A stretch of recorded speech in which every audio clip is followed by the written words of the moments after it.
Hello, everybody, and welcome back to another episode of New York Giants Corner here at T2T Network. Happy Wednesday night. I want to apologize to my millions of fans. For last week, I wasn't able to do an episode. I was on vacation with the family, had a great time up in Maine, and I wasn't able to record an episode before we left. So I do apologize.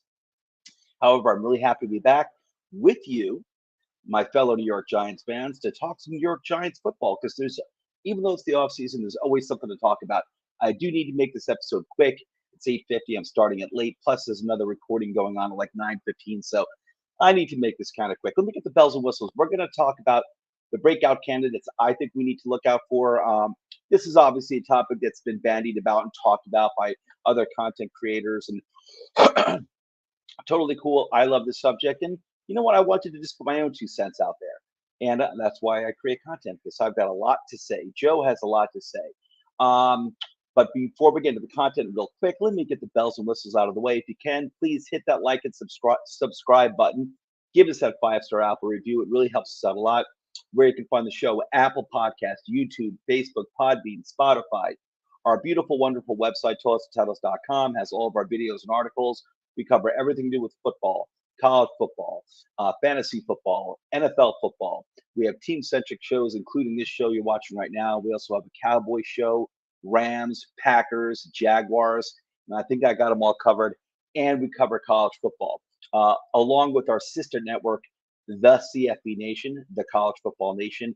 They basically do all the college material and then all the college coverage, and they do a great job of it too. Once those players enter the NFL draft, Toilets and Titles takes over from there. If you can, patreon.com/Toilets and Titles. If you go there, you can learn how you can further support the show. I want to say thank you to our current Patreon supporters. We support you supporting us. I should say we appreciate you appreciating us. I'm rushing too much. I apologize. Last but not least, Gilded. In the Gilded app, we have our own chat. We talk football. We have 150 people right now in our Gilded chat. We're talking football all the time, especially fantasy football. There's many different types of fantasy leagues that people are in. You ever are looking for advice, you want to talk football, we do. George Reed, my colleague George Reed, runs 3 mock drafts a week. I believe Monday, Wednesday, and Friday, I believe, just in our Gilded chat. So if you ever want to, if you're big into fantasy football and you want to get involved in mock drafts, reach out to us. You can reach out to me or Toilets to Titles or any one of my colleagues, and we'll hook you up and we'll get you involved in the Gilded chat. But it's a lot of fun. We're up like 150 members. Check it out. It's a great bunch of people. I got to tell you, we have a really good time just chit chatting away in Gilded. Okay, guys, let's get into the content over here. I do have one that I want to delete. That was an old one from last week. All right, guys, like I said, 2023 breakout candidates. Some of these are going to seem obvious, but that's okay. We should have a lot of expectations for these players, and I'm going to be leading off with Edge, Azeez Ojulari, entering his 3rd season with the Giants. Now, listen, he came in 2 years ago, 2nd-round draft pick, and that was a steal. Yeah, that's still a steal. That dude was a steal in the 2nd round. I remember we got him 2 years ago, and he could have easily been a 1st-round pick for us at pick number 20 when we traded back from, I think, pick 11 it was. And easily could have taken him at pick number 20 in the 1st round. I wouldn't have blinked an eye. Unfortunately, we went with Kadarius Toney, who did turn into Darren Waller, so that could wind up being a great thing. But Ojulari was waiting for us there in the 2nd round. We got him. That was a steal and a half. And this guy, the only thing that held him back so far was his injury last year. He only played, he played in a total of 7 games last year. He had 5 starts. He was never fully himself. However, he had a hell of an impact last year, just in the limited amount of time that he played. But let's revisit his rookie year. Okay, rookie year. I got his stats up over here. Rookie year, Azeez Ojulari, he played 17 games. He started 13 of those games. This is his rookie season. He had 8 sacks. He had 8 sacks in that season, in his rookie season. Now, that is really good for a rookie, especially a guy like Azeez, who it was known, he was young. I think when he started the season with the Giants, when he was drafted, I think he was 20 years old when he was drafted by the Giants. And then he was 21 when the season started. So this guy's 23 years old now, or he's going to be 23 years old before this upcoming season starts. He's still really, really young. And it was known that, I mean, he was always a strong, athletic guy. The guy always had like 0% body fat, but it was known that he still needed to get stronger. He did need to bulk up in order to be able to set the edge better. So it was known that he needed to do that. So what did he do in the offseason between his first and second season? He bulks up. Now, that scared me because I knew he put on something like 12 to 15 pounds of muscle because he had no fat to give. And that's what worries me about when guys bulk up, I think, a little too much in one off season, especially guys like Azeez Ojulari who had no body fat to give anyway. So it was just all going to be muscle. Um, I wasn't surprised by the injuries that he had. And I forgot what the nature of the injuries were. Might have been hamstrings.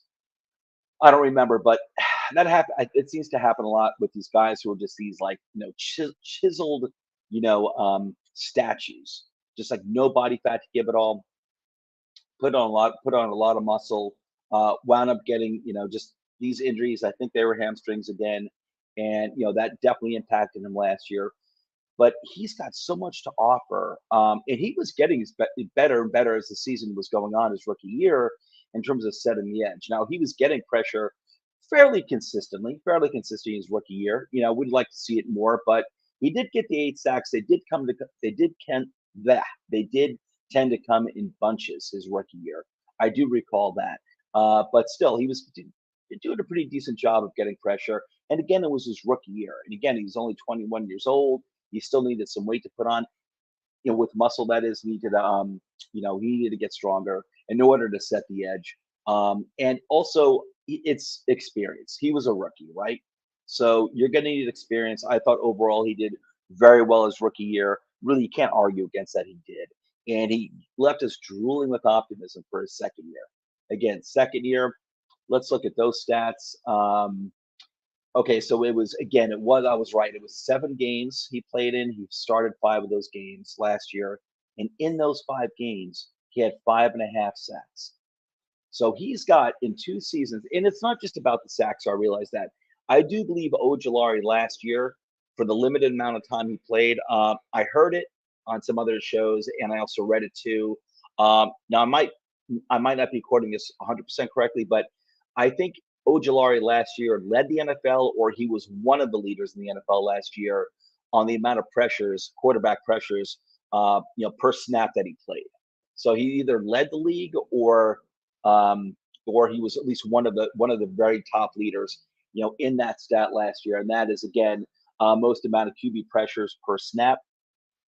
And again, that was only 15 games that it was only 5 games that he started last year. But that's the type of stuff you want to hear, especially from a guy who did have a pretty impressive rookie campaign with 8 sacks. He follows it up in 5 starts the following season, which is last year, with 5.5 sacks. So I'm only looking at the sacks right now. I'm only looking at the sacks, but I'm drooling when I'm thinking about this, what he's capable of, Ojulari, as long as he is healthy. As long as he is healthy this upcoming season, this guy could be a game wrecker along with Thibodeau, who I'm going to be talking about next, and the rest of our impressive defensive line, the starters. So you look at his 2 years so far, Ojulari, as a starter. He started 18 games his first 2 seasons combined, and he's got 13.5 sacks. And that's just his first 2 years. This is a young player. Again, I think he's entering his third year as a 23-year-old, I believe. And again, 18 starts in 2 seasons, 13.5 sacks. That's really impressive. That is really impressive. So I think he would have, I think if listen, he had 5.5 sacks last year, which sounds pretty impressive in 5 starts. Project it out. if you project it out to 15 starts in a 17-game season, you're looking at like 17 sacks. I don't think he actually would have gotten 17 sacks. But hey, let's go with 12 sacks. Let's play it conservative and say he would have gotten 12 sacks. That's a great number. So Ojulari, as long as he's healthy, I have no doubt. I'm very high on that guy. I have no doubt that he is going to have a monster year next year, this upcoming season.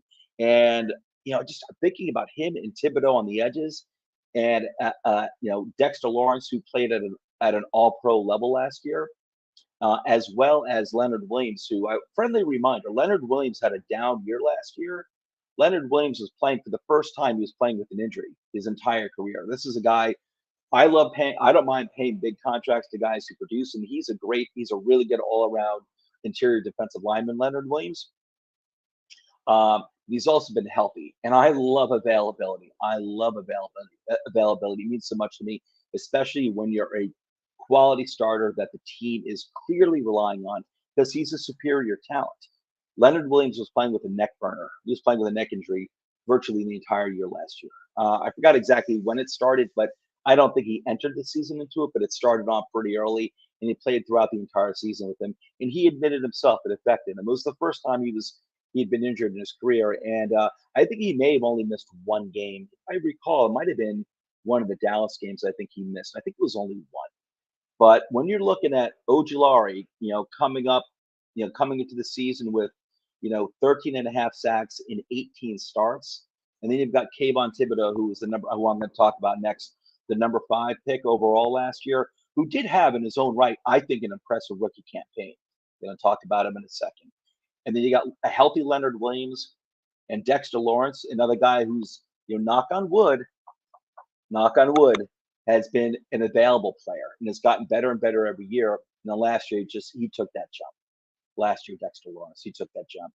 That line, if those guys are healthy, and I've got no reason to believe that they won't be. The only one who does make me nervous is Ojulari.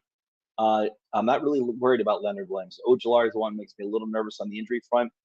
If those guys are healthy, this has got the potential to be a monster defensive line, a monster 4-man front. Actually, I guess it's supposed to be a 5-man front because they'll probably have Ashawn Williams. Well, sometimes it'll be a 4-man front, sometimes it'll be a 5, but depending upon who's dropping back in the coverage and everything. But anyway, it's got such incredible potential to be our best defensive line in terms of getting to the quarterback, probably since 2011. Maybe 2016. That was a good unit too. JPP and Olivier Vernon. I guess I shouldn't go off on that tangent, but I think this has got the serious potential to be the best defensive pass rushing unit that we've had since 2011, all up and down that line with Thibodeau, Ojulari, Dexter Lawrence, and Leonard Williams. The potential is immense, and I'm really psyched. And a lot of the focus on this offseason has been the offense, and rightfully so, because we added a lot of good depth there. We added, we signed Paris Campbell, Jamison Crowder too, not a big deal, but good, veteran depth there. Obviously, we traded for Darren Waller. That was the big unit that we acquired, who's probably going to be like our number 1 wide receiver this year. Tight end, but he's going to be like our number 1 wide receiver. And then, like I said, Paris Campbell, we've got, we drafted Hyatt, who, be patient with Hyatt, but, I think he's going to improve as the season goes on. He is a rookie, though. He is kind of raw, so give him some time. But you've got Hyatt, and then I think we solidify the interior of the offensive line with John Michael Schmitz in the 2nd round. So a lot of the focus has been on the offense because that really needed a serious upgrade. It really, really did, and that's where the focus should be. However, I don't know. I don't think people are really talking about the defensive line or the defense as a whole so much. The potential that's there with this defense, and like I said last year, Ojulari was out most of the year. Thibodeau was a rookie, and Leonard Williams was playing with that neck burner. This defensive line has got a chance to be a terror in the NFL, and I'm really excited about it. Just be healthy, guys. These guys have a chance to be awesome. So, and let's talk about Thibodeau. I already mentioned his name like 20 times when I was talking about Ojulari because I'm so excited about this pairing. Kayvon Thibodeau. You look at the overall stats; they weren't it wasn't didn't blow you away or anything. And let me bring up the stats over here so I can. Okay, there we go. So his rookie year, he had 14 starts. He played 14 games. He had 14 starts. He started every game.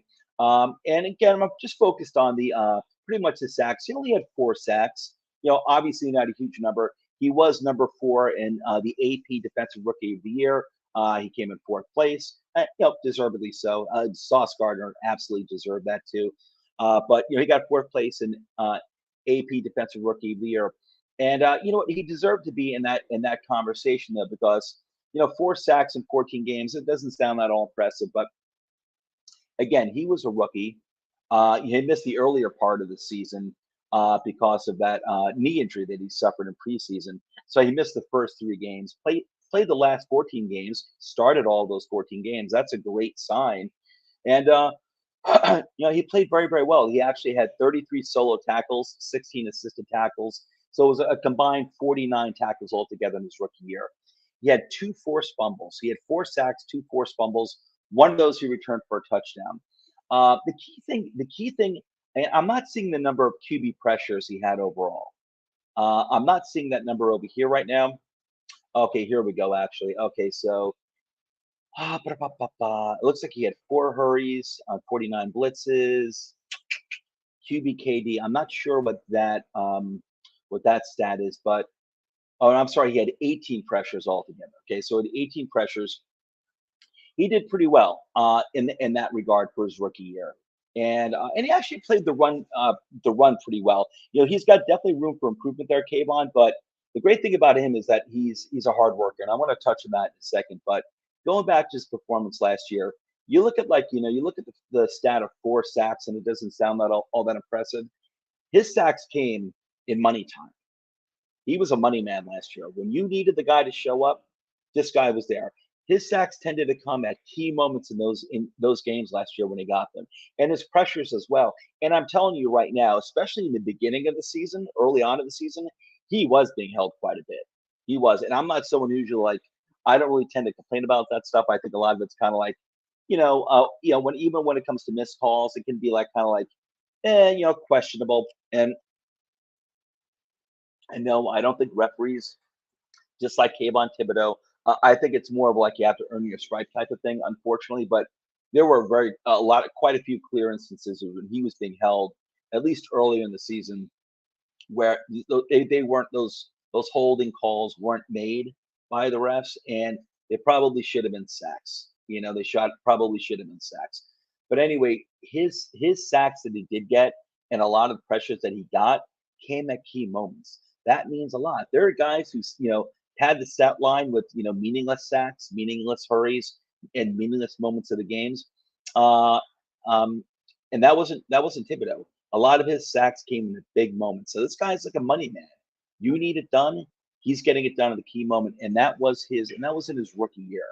So, and the thing about him too is that it's funny. I remember last season, and maybe it's one of the reasons why he fell to the Giants at number 5. I mean, it's not like he dropped all the way to number 15 or anything like that, but we had been in conversation for being like a top 1, 2, 3 pick last draft in 2022, and the Giants were lucky to get him at pick number 5. There was talk about questioning his work ethic, and that hasn't been the case with him at all. that hasn't been the case with this guy at all. He was working his butt off all last season. All the reports are he's been working his butt off this entire off season, and all the mini camps. He's been doing nothing but working his tail off. Apparently, a very cerebral player with a very high football IQ. It's clear. It seems pretty clear to me in his first season and his second, off season, that this guy is a pretty cerebral player, and he takes his craft seriously. And so this guy's in great shape as well. All of that to me means that I think he's going to take a monster jump again.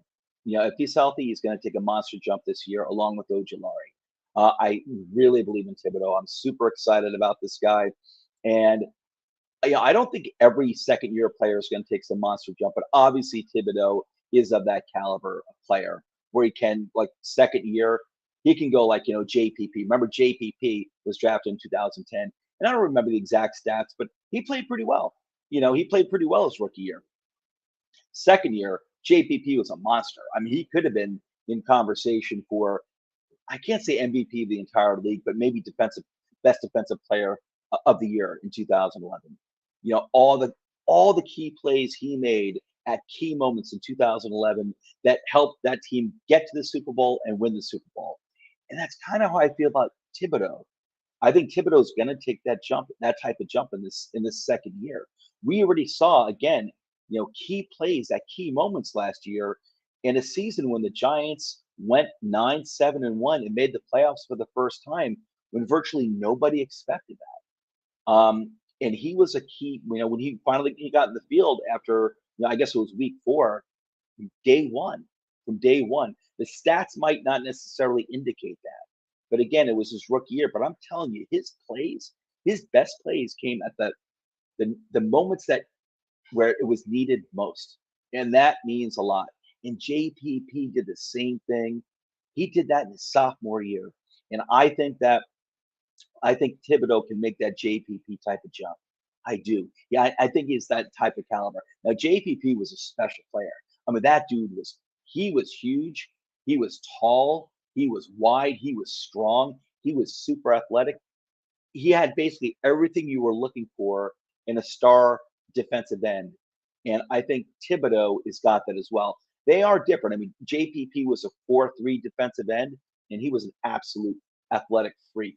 You know, Thibodeau is he's really an edge rusher. He's more of like a 3-4 outside linebacker slash edge. And I thought Thibodeau actually did pretty well setting the edge last year in terms of containing. I thought he did okay for a rookie in terms of playing the run. He does need to get better. And that's kind of usually how it goes with rookies, too. He needs to get a little stronger, too. And a lot of it's just adapting to the NFL. This is, for his second year, he's actually been focused on this offseason getting ready for his second NFL season as opposed to getting ready for the draft and the combine and things like that. So I think Thibodeau is going to take a monster jump, a JPP monster jump. I just want to repeat that one last time because as excited as I am about Ojulari, I'm even more excited about Kayvon Thibodeau. I think this year in 2023, Kayvon Thibodeau is going to take a 2011 JPP type of jump where he's going to have a monster year. And again, JPP had like a defensive player of the year type year in 2011. I don't know if he got the award or he may not have, but he should. I'm sure he was in that conversation. I think Kayvon Thibodeau in his second year in 2023 is going to take that JPP type of jump, where in JPP's second season, 2011, he was a monster. He was a monster in the NFL, and I think Kayvon Thibodeau is going to take that jump in 2023. I really want to do. I really believe that. Okay, let's move on to Isaiah Hodgins. Here's the guy who's not really been talked about. Everyone appreciated him in 2022, understandably so. I think he's kind of getting lost in the shuffle a lot because everyone's excited about Darren Waller, understandably so. I am too. Everyone's excited about the potential of Jalen Hyatt. I am too. I'd say pump the brakes a little bit because the guy is raw. It is his rookie season. I think Jalen Hyatt has a lot of seasoning. Not that you shouldn't have any expectations for growth from Jalen Hyatt, but pump the brakes a little bit. And people are excited about, Darius Slayton's second year in the offense, Paris Campbell. Me too. I'm excited about him too. Let's not forget about Isaiah Hodgins, what he meant to this offense last year. He's not a flashy guy. Neither was Amani Toomer. And he reminds me a lot of Amani Toomer. In a few different, mainly that he and Toomer, neither of them are fast guys. Isaiah Hodgins is 6'4".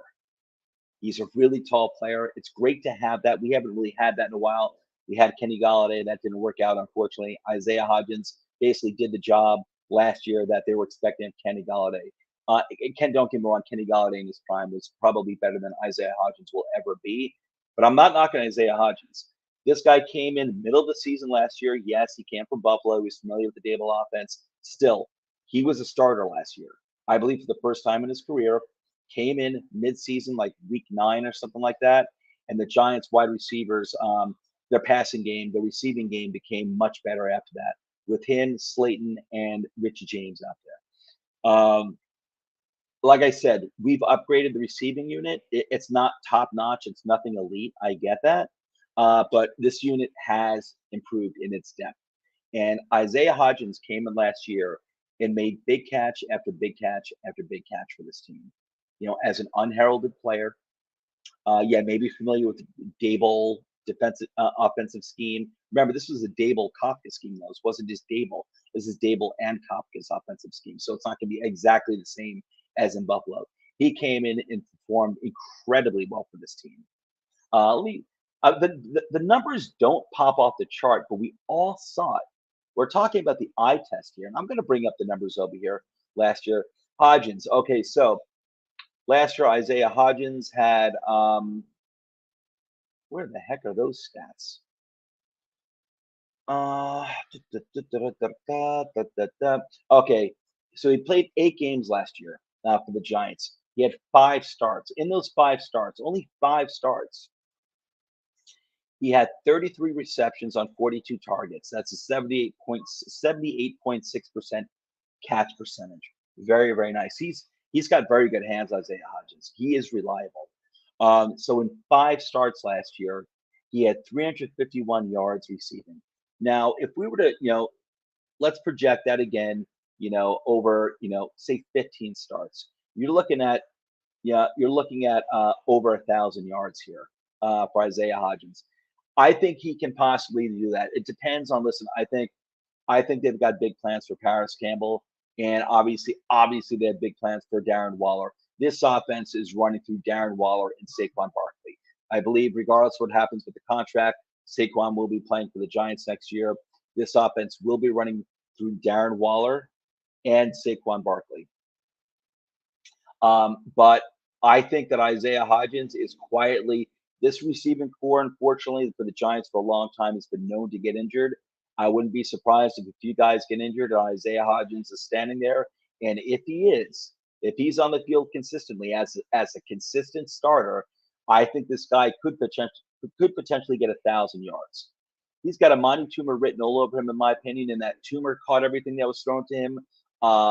Really, Toomer was probably the best sideline catcher I've ever seen in my life. I, to this day, have never seen a receiver in my lifetime who was as good at the toe tapping sideline catches as Amani Toomer.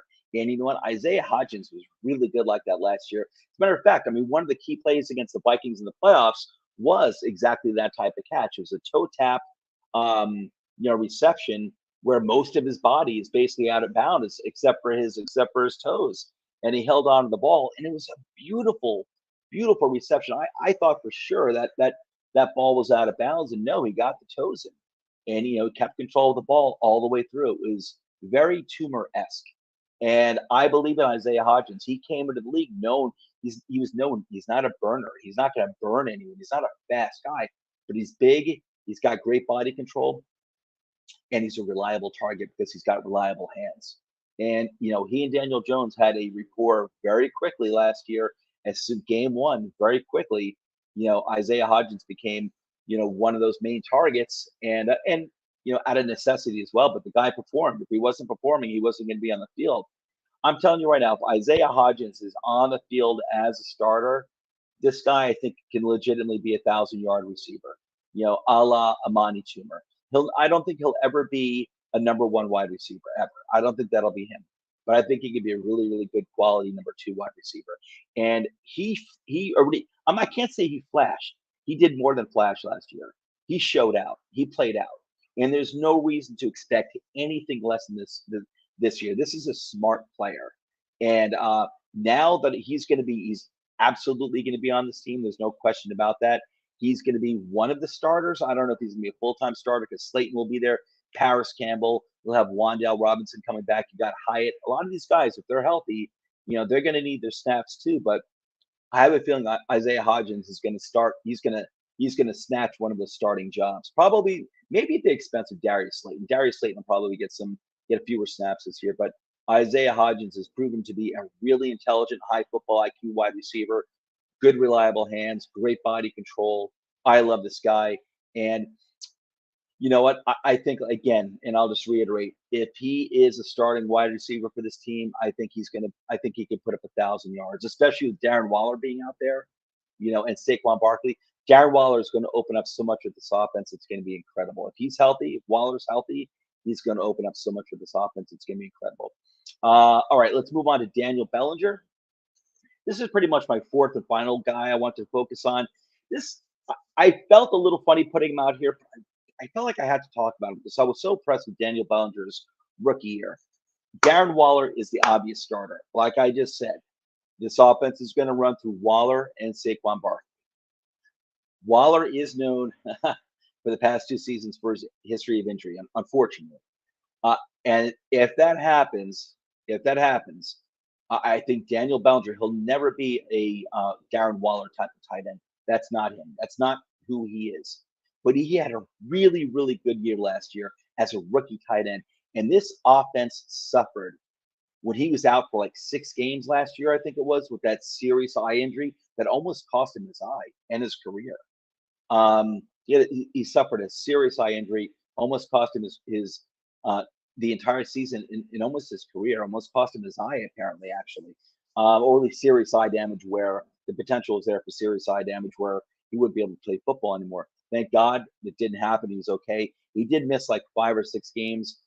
And that coincided, that was in the middle of the season. That coincided with Saquon Barkley, hitting that kind of like stalling in the midseason. But the team that's also around the time when they got Isaiah Hodgins and they did start passing the ball more. But when they lost him for about 5 or 6 weeks, it took a toll on the offense because they didn't really have any depth behind Bellinger. They needed all hands on deck. They didn't have any depth on the offense. They needed all hands on deck. In the first half of his rookie season, Daniel Bellinger was turning out to be a really good quality blocker in the running game and the passing game as well, but especially the running game. And played a pretty good fullback role too. He got a touchdown or two, I believe, as a fullback, running the ball in. But he became a reliable outlet for Daniel Jones in the receiving game.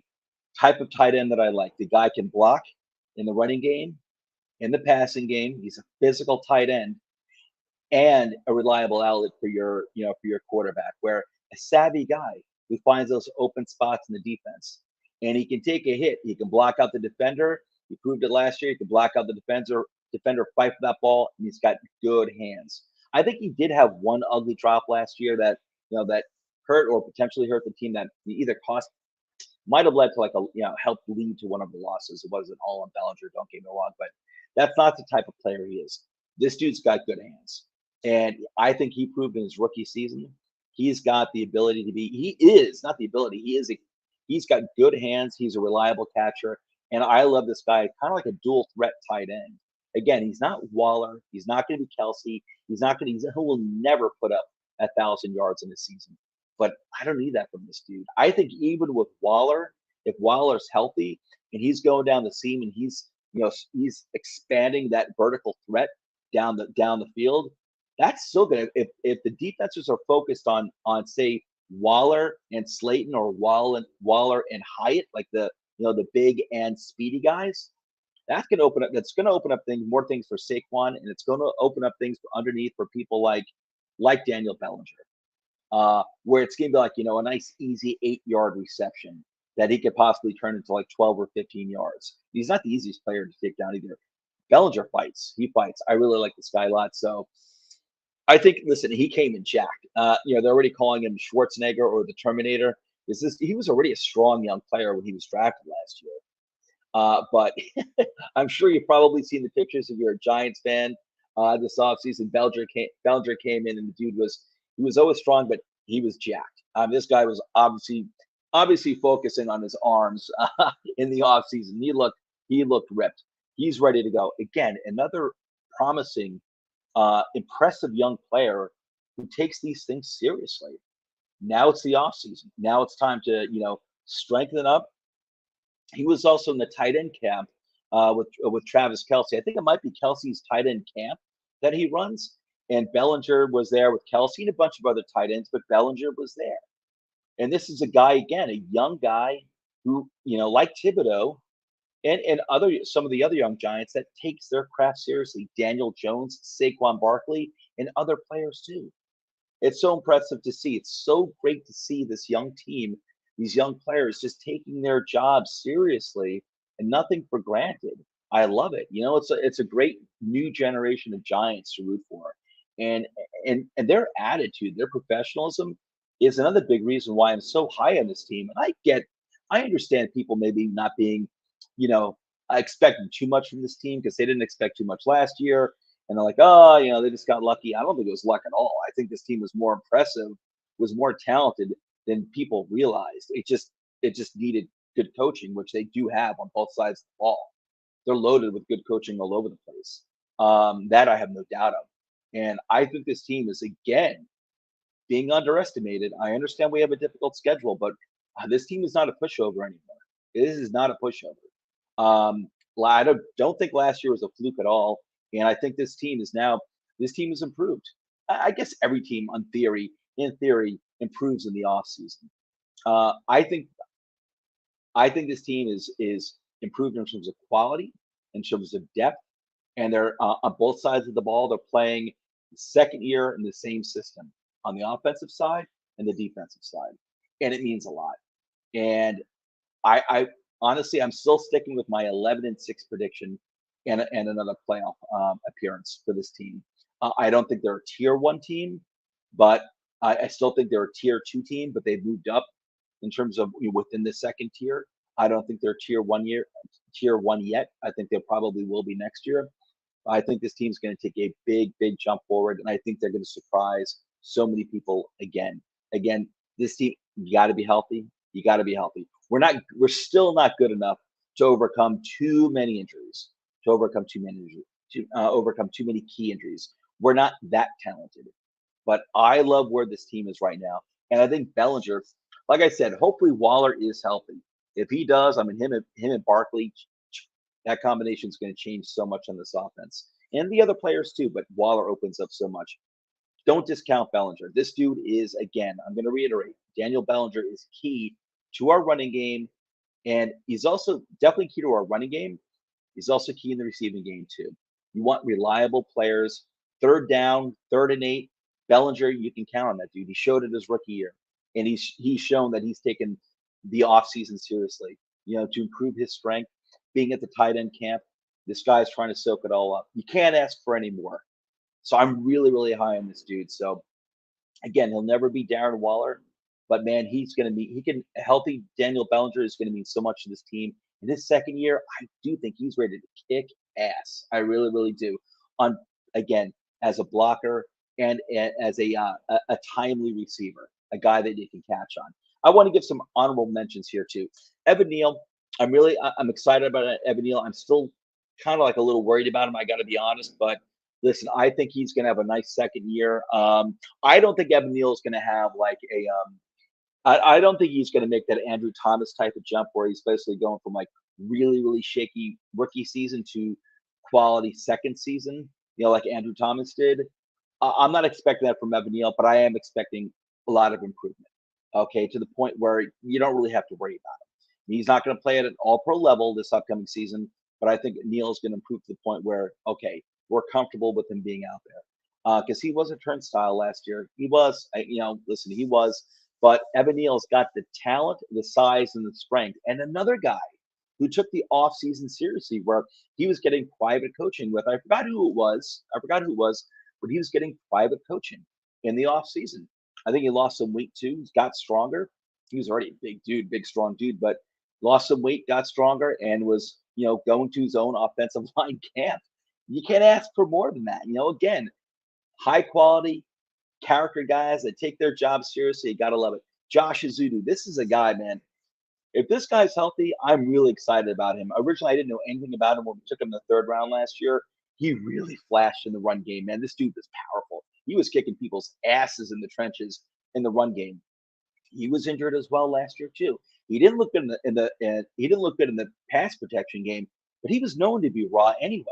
But he was athletic, and if this guy's healthy, I want to see him starting out there. I mean, I want to see him earn it.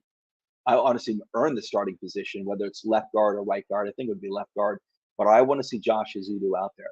He kind of has me drooling in anticipation. I don't. Again, same thing with Evan Neal. I don't think he's necessarily going to take some huge leap this year. Where we're going to be talking about Josh Azudu being a Pro Bowl player. I don't think that, but I think Azudu, along with Evan Neal, are going to make nice advancements this year. I do. I really do. Dane Belton. This is a guy who, came into the league last year known to be a ball hawk as a safety. I'm not as high on him as some others. I have a feeling he's not going to be the starting safety opposite of McKinney. I have a feeling there's one or two other players that are going to take it for him. But I do think the possibility is out there that Dane Belton, second year in the system, could start off the season as the second starting safety, and that this guy does have the potential to be a ball hawk. It depends on what Wink Martindale wants to do. He's got more options this year on the defense. We got some more depth at the cornerback position. Um, we've got some key players coming back on defense. Depends on what he wants to do, but I think the possibility is there for Dane Belton, to have an impactful year. That he is one of those names you want to look out for. I'm higher on Evan Neal and Josh Azudu, to really take a big step forward. But I leave out the possibility for Dane Belton too. I haven't forgotten about him. I'm just not as high on him as some other Giants fans out there. And Daniel Jones, I'm throwing the name in there. Why? Listen, Daniel Jones is a known commodity. I love the dude. Um, I think this is the year where people question, oh, listen, he's got the talent to maybe be like a top 12, top 10 quarterback, but you got to see it, and that's totally fair. I think this year, I think you're going to see it. I think his numbers, I think people are going to be really impressed with. Listen, I think I'll have like 4,200 passing yards and probably let's go with I'll say 3,800 right now. Throw off the top of my head 3,800 passing yards and say like 600 yards rushing. It'll take a little dive, a little not dive, but it'll take a step back in the rushing, in the rushing portion of his game. Thus, I think they're going to be throwing the ball a lot more, and so he won't have to run it as much. But I'll go with 3,800 yards passing and around 600 yards rushing. So just off the top of my head, that could change. Those numbers are going to go up in my mind by the end of the season. They're not going to go down. But I think Daniel Jones actually arrives this year. Yeah, in terms of like cements in everyone's mind, this dude is the franchise quarterback for the Giants. That contract was not a fluke. He's not taking a step backwards. Last year, he finally had good coaching. Now he's going to have a second year in the same system under good coaching. He's not taking a step backwards. All right, Daniel Jones. So I threw Daniel Jones in here because I think I'm convinced. I have no doubt about it. He's about to level up. He's about to level up to the point where he will unquestionably, going forward, will be a top 12 and probably even greater than a top 10 quarterback in this league going forward. Like year in and year out, I honestly believe that. So I threw Daniel Jones in there too.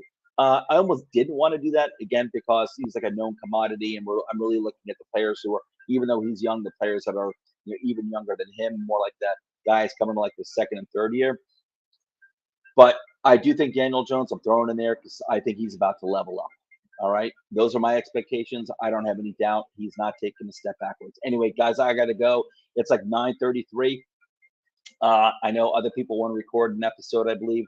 One comment in here. Chris's videos. Chris, if you're still there, man, I'm sorry I didn't address your comment sooner. I kind of had to get through this episode a little quickly because I started late. So, Chris, if you're still out there, buddy, thanks for joining me. I really, really appreciate it. And all right, guys, real quick, Twitter handles for me and my compadres here at Toils to Titles. If you could please get us a follow, I'd greatly appreciate it. And if you could please, friendly reminder, please hit that like button, subscribe, hit that bell, give us that 5-star Apple review because we deserve it. Anyway, guys, I'm out of here. So I had to rush things a little bit, but again, I got started early. Now I got to go help a friend out with everything. And I've got some compadres that have to record another episode. This is Joe. I'll catch you next Wednesday. Everyone, I love you. Let's go New York Giants.